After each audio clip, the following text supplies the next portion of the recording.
The Israeli Foreign Minister Eli Cohen was in Brussels meeting with European Union officials, discussing, among other things, the financial aid that is provided by Europe to the Palestinian Authority and other bodies in the West Bank and Gaza that ends up funding incitement against Israel, especially in the educational system.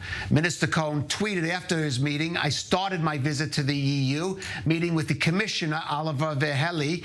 We agreed that the Union would not transfer funds to the PA that would consequently be used for incitement.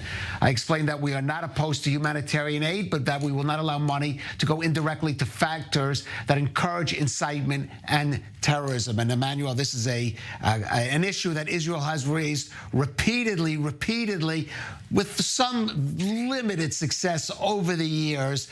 Any real movement from the EU that's sign that this may be changing?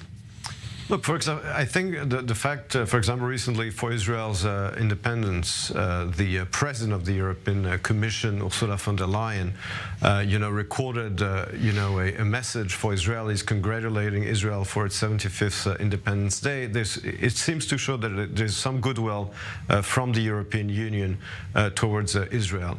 And I think also... specifically on this issue of the funding that goes to the PA that Israelis charge. It's been many years that Israel, Israeli officials have been asking Europeans, the European Commission, but also European governments, to make sure that the money doesn't go to terrorism and to incitement.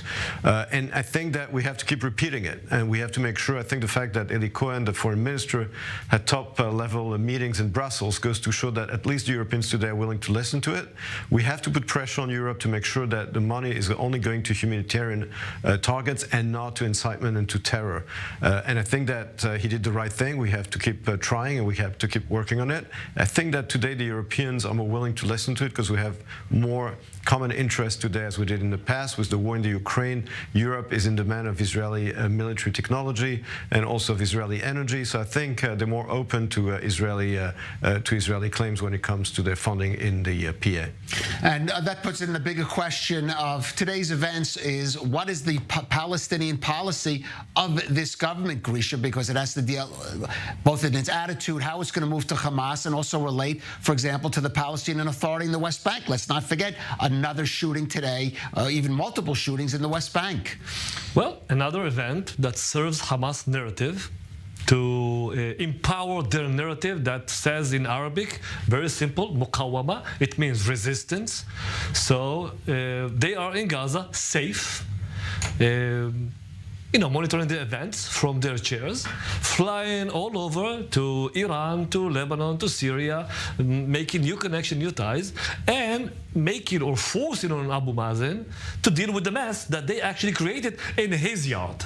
Mm-hmm. So it serves Hamas again and again and again.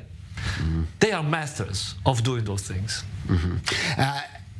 Do you believe that they will, if Israel strikes this evening, they will escalate the situation, or they will hold their fire come daytime? It depends what will be the targets. I'm sure that there is a bank of targets, a big one that is planned by the government. It depends what will be the target. How deep is it going to enter, to their sensitive things and pressures? And it depends on casualties, but they will act exactly like Iran. They will let their proxies to do the job for them. And who are the proxies in Gaza? Palestinian Islamic Jihad. Certainly, in this case, that seems to be what is happening here. Colonel Grisha Yakubovich, Dr. Emmanuel Navon.